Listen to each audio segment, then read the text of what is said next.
여러분 안녕하십니까? 비수도권 대학들이 치열하게 경쟁해온 글로컬 대학 2년차 사업 대상에 충청권에서는 4년제 대학 중 건양대가 유일하게 이름을 올렸습니다. 국가 거점 국립대인 충남대를 비롯한 지역 국립대를 비롯해 예비 지정 대학들이 모두 탈락하면서 후폭풍이 거세게 불고 있습니다. 보도에 김진석 기자입니다. 올해 글로컬 대학 3년 사업에 도전해 본지정을 받은 논산 건양대학교.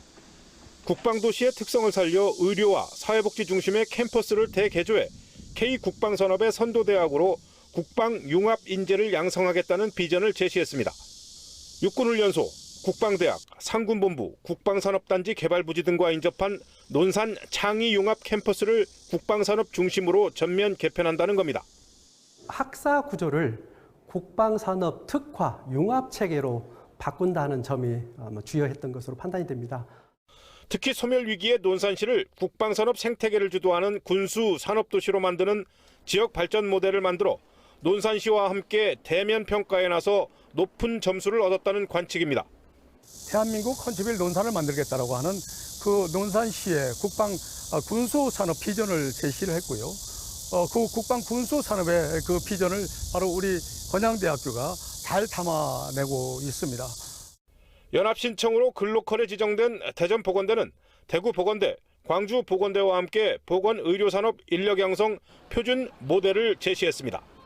각 보건대를 강점 분야를 중심으로 캠퍼스를 특성화한다는 구상으로 대전보건대는 바이오와 재활 특화 캠퍼스를 구축한다는 겁니다. 통합과는 조금 다른 모델이고요. 연합이라 하면 학생들이 대전과 광주와 대구의 각각의 이제 대학교에서 교육을 받으면서 서로 교환을 하는 거죠. 한편 두 대학과 함께 지난 4월 예비 지정을 받은 충남대와 한밭대 통합형과 한남대, 순천향대는 본지정에 실패하면서 후폭풍이 거세게 불고 있습니다. 지난해와 올해 본지정된 20개 대학 중 초광역을 제외하고 지역대학은 건양대 한 곳에 불과하고 영남권은 11곳이나 되면서 충청권 홀대론이 다시 불거질 전망입니다. 또한 글로컬 사업에 도전했던 지역 국립대가 모두 탈락해 충격을 주고 있습니다. 특히 충남대와 한밭대는 통합을 둘러싼 대학 간 갈등을 해결하지 못한 채 대면 심사에 나서 자중 질환으로 무산을 자초했다는 비난을 사고 있습니다. 지역 대학들이 학령 인구 감소 시대를 맞아 통합을 통한 구조 조정 없이 자체 역량만으로 글로컬 사업에 도전할 경우 계속 고배를 마실 거라는 주장이 설득력을 얻고 있습니다. TJB 김진석입니다.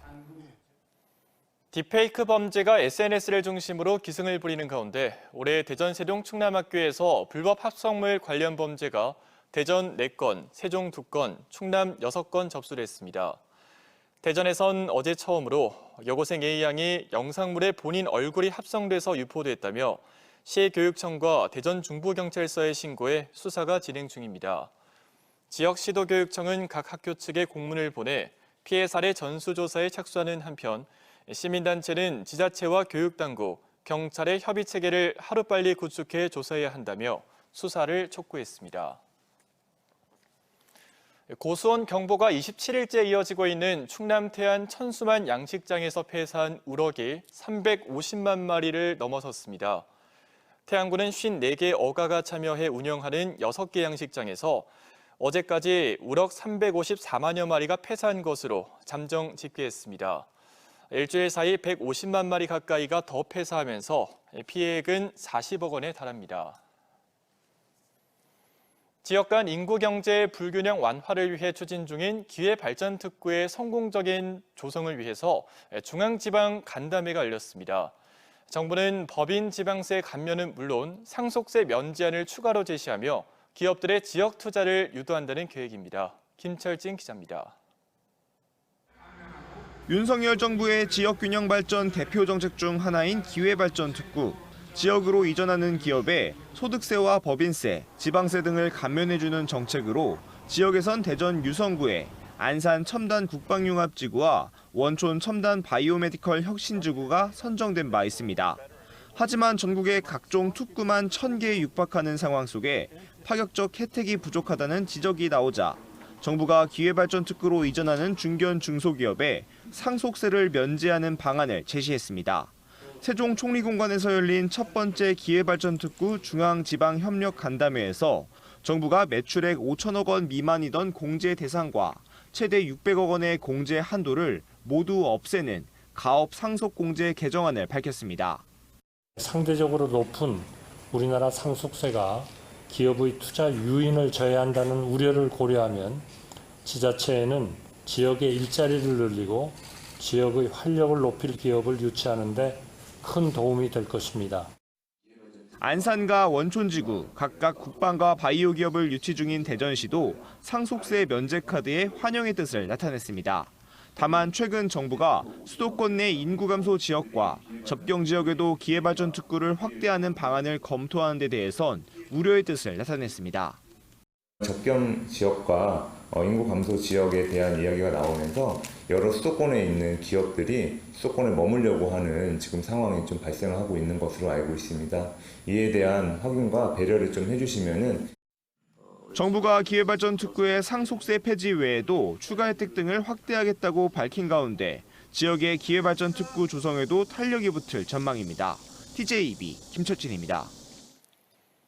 대전과 세종의 중심지를 급행으로 연결하는 광역급행버스, 이른바 세종 M버스가 다음 달 10일부터 본격 운행에 나섭니다. 세종 M버스는 세종 누리동에서 출발해 아름돈과 종촌동 등을 거쳐 대전 반석역과 대전시청, 정부 대전청사까지 평균 15분 배차 간격으로 하루 134차례 운행할 계획입니다. 이번 세종 M버스는 국토교통부 대도시권 광역교통위원회가 추진하던 기존 M버스가 운송사업자의 적자 우려로 무산되자 세종시가 연간 32억 원가량을 투입해 자체 추진하는 노선으로 노선 개편과 정류장이 추가되면서 편도 운행 시간도 당초 60분에서 100분으로 늘었습니다. 한편 세종시는 다음 달 이응 패스 도입과 함께 5개 광역 노선과 7개 시내 노선을 신설해 대중교통 중심 교통체계를 구축한다는 계획입니다. 9월이 다가오고 있지만 연일 30도가 넘는 무더위가 이어지며 서해안의 해수욕장을 찾아 늦은 피서를 즐기는 휴가객들이 이어지고 있습니다. 하지만 충남의 해수욕장들이 모두 폐장한 상황이고 안전관리원도 평상시보다 10%도 안 되는 인원이 상주하고 있어 물놀이 사고에 대한 우려가 커지고 있습니다. 전유진 기자의 보도입니다. 평일 낮에 보령 대천해수욕장. 바다에 시원하게 빠져들며 물놀이를 즐기고 늦은 휴가를 온 가족들이 아이와 함께 모래놀이도 즐깁니다. 지난 18일 대천해수욕장을 포함해 충남의 해수욕장 32곳 모두가 공식적으로는 문을 닫았지만 올해는 유난히 무더위가 식지 않자 바다를 찾는 발걸음이 이어지는 겁니다. 날씨도 아직도 상당히 덥고 해서 폐장이 됐다는 소리는 들었지만 그래도 한번 가족끼리 좀 시간을 내서 다시 한번 또 방문을 하게 됐는데 너무 좋아요. 날씨도 너무 좋고. 폐장한 지 일주일이 지났지만 해수욕장은 휴가를 즐기는 가족들로 북적이고 있습니다. 그렇지만 평소와 다르게 안전요원들을 찾아보기 어렵습니다. 실제 대천해수욕장엔 안전요원 120명이 상주했지만 폐장된 현재는 10분의 1도 안 되는 10명 정도만 남아 순찰을 둡니다. 더운 날들이 이어져 관광객들이 찾아오는 만큼 안전요원을 확보해 적극적인 관광객 유치에 힘써야 한다는 목소리도 나옵니다. 폐장을 빨리 하니까 사람들도 오고 싶은 사람들도 아무래도 지금 많이 오는데도 불편함이 많지요. 일찍 폐장을 해가지고서 너무 이른감이 있습니다. 보령시는 실제로 대천해수욕장 개장 연장을 검토했지만 안전요원 계약과 인건비 문제로 현실적인 어려움이 있었다고 설명했습니다. 하지만 인근 태안 말리포해수욕장에선 지난 22일 서핑을 즐기던 관광객 한 명이 해경에 구조되기도 했고 이 해수욕장에선 지난해 8월 폐장 이후 50대 남성이 숨지는 등 안전사고가 잇따르고 있습니다. 매년 무더위가 길어지는 만큼 안전한 해수욕장 운영을 위한 유연한 정책 검토가 필요합니다. TJB 전유진입니다. 오늘 오전 9시 1분쯤 대전 유성구 유성고등학교 후문 인근 삼거리에서 전동 킥보드 한 대를 같이 타고 가던 10대 2명이 승합차와 충돌했습니다. 이 사고로 10대 2명이 골절상 등으로 병원에 이송됐습니다.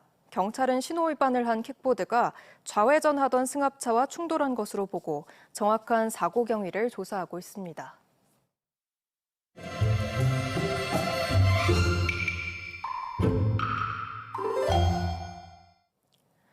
저출산 문제 해법을 고민해보는 기획보도 순서입니다. 인구절벽 문제를 해소하기 위해선 유산율 감소가 절실하지만 수도권과 지방의 의료 인프라 격차가 큰 것이 문제인데요. 지방의 의료 인프라 확대는 물론 중구난방으로 이루어지는 난임 지원 시설을 다시 국가가 주도해야 한다는 지적이 나오고 있습니다. 조혜원 기자의 보도입니다. 차의과대 분당차병원 난임센터가 서울대와 고려대 연구팀과 공동으로 2017년 10월부터 2019년 2월까지 여성 29,847명을 대상으로 진행된 시험관 시술 배아 이식 44,038건을 분석했습니다. 배아 이식을 통해 69.9%가 출산에 성공했는데 해당 여성의 57.6%가 서울 수도권 거주로 나타났습니다. 서울과 인천, 경기도를 제외한 지역에 거주하는 경우 95% 실내 구간 내에서 유산 위험이 1.1배 높았습니다. 의료 인프라가 부족한 지역은 최적의 태아 진단이 어렵고 의료기관까지 이동 거리가 멀어 유산의 위험성이 커지기 때문입니다. 산전 진찰이나 분만이 가능한 기관들이 수도권에 대부분 몰려있기 때문에 수도권 밖에 사는 인부들의 경우는 필요한 서비스를 제때 못 받아서 유산이나 사상 같은 것들이 나타날 위험이 좀 더 높을 수 있다고 봅니다. 전국 시도별 산부인과 60분 내 의료 이용률을 살펴보면 전국 평균이 69.7%지만 특광역시와 수도권을 제외한 충남 52.5, 경북 45.8, 강원 38.1%로 모두 낮게 나타납니다. 문제는 의료 인프라 격차뿐 아니라 지자체별 지원 사업도 빈익빈 부익부입니다. 난임 지원 사업과 산모 신생아 사업은 지난 2012년 중앙정부에서 지자체로 이양됐습니다. 취재진이 226개 지자체에 정보 공개를 청구해 난임 지원 사업을 분석한 결과 84개 자치단체만이 추가 재원을 투입해 난임 사업을 지원하고 있습니다. 그중 서울과 인천, 경기도 등 수도권은 46곳으로 절반 이상을 차지합니다. 전국 지자체 가운데 최초로 경기도에선 28억 원의 예산을 들여 난임 시술 중단 지원도 시작했습니다. 시술 과정에서 공난포가 나오거나 의학적 판단에 따라 시술이 중단될 경우 경기도 외 지역에 사는 난임 부부는 시술비의 90%를 토해내야 하는데 경기도민은 시술 횟수 제한 없이 한 회당 50만 원 한도로 지원받게 됩니다. 지원을 받는 사람들 입장에서는 똑같이 임신을 준비하고 그리고 본인들이 더 임신을 간절하게 바랄 텐데 제한이 있다는 게 조금 그런 부분이 아쉽다고 느껴질 것 같아요. 지원의 형평성에 대한 항의도 많이 받는데 관련 업무를 담당하는 공무원들 사이에선 수도권 정책 따라가기 벅차다는 이야기까지 나옵니다.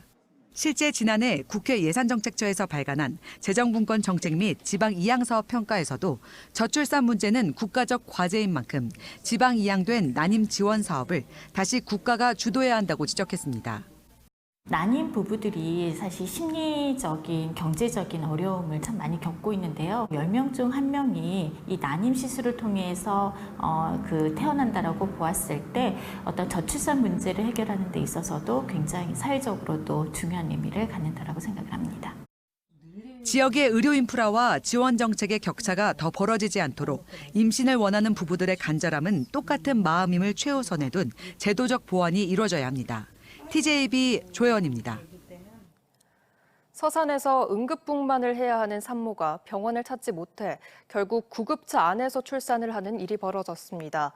어제 오전 5시 20분쯤 서산에서 진통을 느낀 산모 A씨가 근처 병원 응급실을 찾았지만 분만을 담당할 의사가 없자 소방당국이 나서 인근 병원 4곳을 수소문했습니다. 결국 수술할 의사가 없다는 답변을 듣고 서산에서 100km가량 떨어진 수원의 한 종합병원으로 이송되던 A씨는 구급차 안에서 아이를 출산했으며 다행히 산모와 아이는 모두 무사한 것으로 알려졌습니다.